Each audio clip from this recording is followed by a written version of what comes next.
சீயோன் வேதாகம ஆய்விற்கு அன்போடு கூட இயேசு கிறிஸ்துவின் நாமத்தில் உங்களை வரவேற்கிறேன். இன்று தினத்திலும் 1 ராஜாக்களின் புஸ்தகம் கடைசி 2 அதிகாரங்களான 21 மற்றும் 22 அதிகாரங்கள், அதோடு கூட 2 ராஜாக்களின் புஸ்தகம் முதல் 2 அதிகாரங்கள் 1, 2 அதிகாரங்களை தியானிக்க சர்வ வல்லமையுள்ள தேவன் தாமே நமக்கு கிருபை பாராட்டுவாராக. 21வது அதிகாரத்திலே ஆகாப் ராஜாவின் அரண்மனையின் அண்டையில் உள்ள நாபாத்துக்கு சொந்தமான ஒரு திராட்சை தோட்டத்திலே நடக்கதான நிகழ்ச்சியை குறித்து நாம் பார்க்கிறோம்.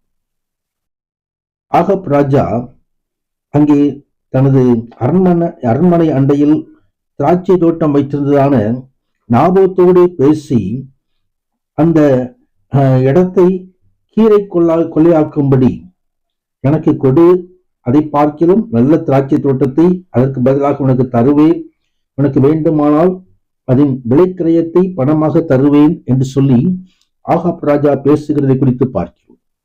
நாபோத் அதற்கு பதிலாக தான் என் பிதாக்களின் சுதந்திரத்தை உமக்கு கொடாதபடிக்கு கர்த்தர் என்னை காப்பாராக என்று சொல்லி அதுக்கு அந்த திராட்சை தோட்டத்தை கொடுப்பதற்கு மறுத்து விட்டதை குறித்து நாம் இங்கே பார்க்கிறோம். கோபம் கொண்டதான ஆகாப் தன் வீட்டில் போய் புசியாமலும் உண்ணாமலும் புசியாமலும் படுத்து கிடந்தது போது மனைவி எசபேல் அங்கு வந்து சூழ்ச்சியாக நாபோத்தை கொன்று அந்த இடத்தை எடுத்துக் கொள்ளும் போது ஆண்டவராகிய தேவன் தனது தீர்க்கதரிசியாகிய எலியாவை அனுப்பி அங்கே நியாயம் தீர்க்கிற காரியத்தை குறித்து இங்கே எழுதப்பட்டிருக்கிறது.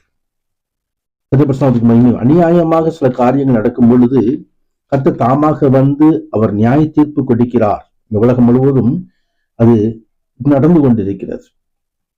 வேத புத்தகம் முழுவதும் அதை குறித்து சொல்லுகிறது. அவர் நீதிபரர், அவர் நியாயாதிபதி, அவர் நியாய தீர்ப்பை அனுப்புகிறவர். கர்த்தர் பிரசாந்தத்துக்கு மகிமை உண்டு. அநீதியில் நடக்கும் பொழுதெல்லாம் சிறிது கோபாக்கினை கடந்து வந்து விடுகிறது.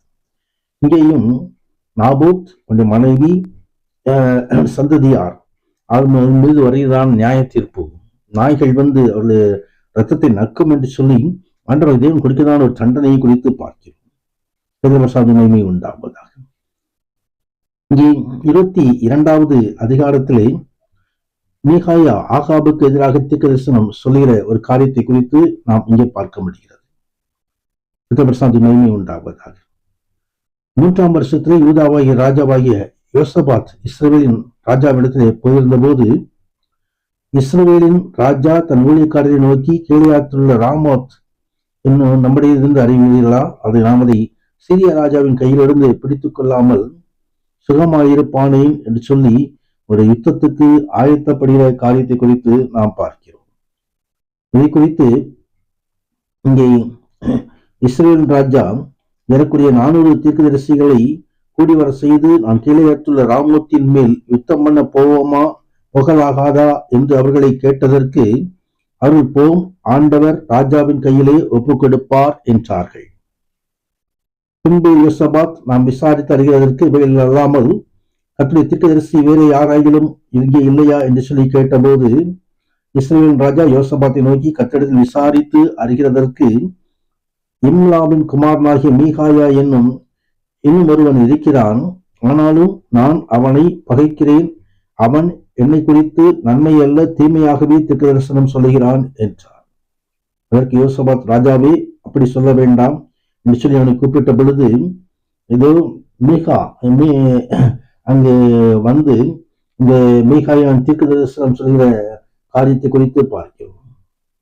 சகல தீர்க்கதரிசிகளும் இசைவாக தீர்க்க தரிசனம் சொல்லி கீழியாத்தில் ராமோத்துக்கு போகும் நமக்கு வாய்க்கும், கர்த்தர் அதை ராஜாவின் கையில் ஒப்புக் கொடுப்பார் என்று சொன்ன அதற்கு எதிராக இந்த மீகாயா தீர்க்க தரிசனம் எதிராக வருகிறது குறித்து பார்க்கிறோம். மகிமை உண்டாவதாக. கர்த்தர் எண்ணத்தில் சொல்லுவேன் என்று கர்த்தருடைய ஜீவனை கொண்டு சொல்கிறேன் என்று சொல்லி அங்கே மீகாயா சொல்கிறதான ஒரு காரியம் இஸ்ரவேல் எல்லோரும் மேய்ப்பனில்லாத ஆடுகளைப் போல மலைகளிலே சிதறப்பட்டதை கண்டேன். அப்பொழுது கர்த்தர் இவர்களுக்கு எஜமான் இல்லை, அவரவர் தங்கம் வீட்டுக்கு சமமான திரும்பா கடவர்கள் என்றார் என்றான். மகிமை உண்டாவது. ஆம், ஆண்டவர் சொன்னது உண்மையாக சொல்கிற ஒரே ஒரு தீர்க்கதரிசி. ஆனால் பொய்யின் ஆவியை வாயிலை வைத்துக் கொண்டு பொய்யாக சொல்கிறதான 400 தீர்க்கதரிசிகள் ஆகியவைகளை காண முடிகிறது. கர்த்தர் ஒரே ஒரு தீர்க்கதரிசியை உத்தமமாக அவர் பயன்படுத்துகிறார். மகிமை உண்டாவதாக. தொடர்ந்து யோசபாத் யூதாவில் ராஜாவாகிற காரியத்தை குறித்தும் அகசியா இஸ்ரவேலின் ராஜாவாகிற காரியத்தை குறித்தும் எழுதப்பட்டிருக்கிறது. 2 ராஜாக்கள் 1 அதிகாரத்திலே அகசியாவின் மேல் கர்த்தருடைய நியாய தீர்ப்பு கடந்து வருகிறதை குறித்து பார்க்கிறோம். ஆகாப் மரணமடைந்த பின் மோவாபியர் இஸ்ரவேலுக்கு விரோதமாக கலங்கம் பண்ணி பிரிந்து போனார்கள்.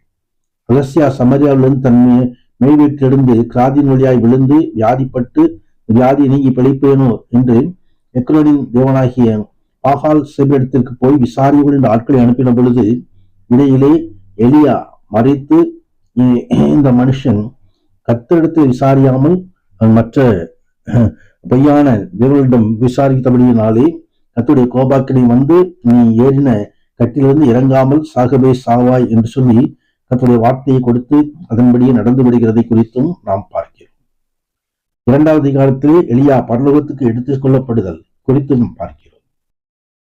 நாமத்திற்கு மகிமை உண்டாவதாக. தீர்க்கதரிசிகளின் கூட்டத்தினர் கில்கால், பெத்தேல், எரிகோ என்ற 3 பகுதிகளிலே காணப்பட்டனர். தேவன் வேண்டுமென்றே எலியாவை இந்த கூட்டத்தினரிடம் அவர்களை கடைசியாக ஒருமுறை ஊக்குவிப்பதற்கும், மேலும் எலியாவுக்கு பின் எலிசா தலைவனாயிருப்பான் என்று அறிவிப்பதற்கும் அவர்களோட அவர் கொண்டு சென்று அந்த இடங்களையெல்லாம் கடந்து தேவனாய் கர்த்தர் அந்த எலியாவை அங்கே எடுத்துக்கொள்ளப்படுகிற காரியத்தை குறித்து பார்க்கிறோம். மகிமை உண்டாவதாக.